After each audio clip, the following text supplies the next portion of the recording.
We're looking here at functions quadratics, number 5.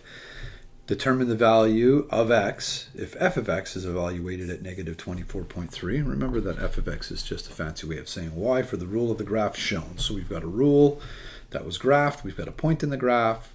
Same as last time. I want you to notice that this quadratic is upside down. When the quadratic is upside down, that means the a should be negative. We'll see what happens. So I'm going to go with a y is equal to ax squared. There's the general rule for quadratic. And we know that we've got a point 3 and negative 10.8. So I'm going to put negative 10.8 for my y is equal to a times 3 squared. So negative 10.8 is equal to 81a, right? Sorry, 9a. Getting ahead of myself there. 3 squared is 9. And now I'm going to go division. So clear that up. Negative 10.8 divided by 9. And that's going to give me negative 1.2.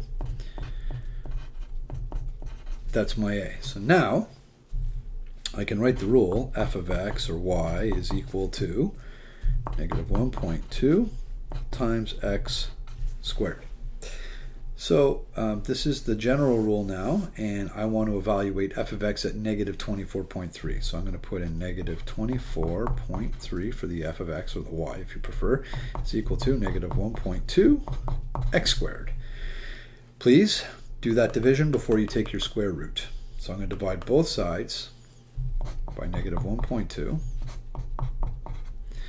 which is going to give me negative 24.3. And I'm going to divide that by negative 1.2. And that's giving me 20.25 is equal to x squared. Don't get fooled. So now, what am I going to do? I'm going to take the square root of 20.25, which is going to give me 4.5 for my x.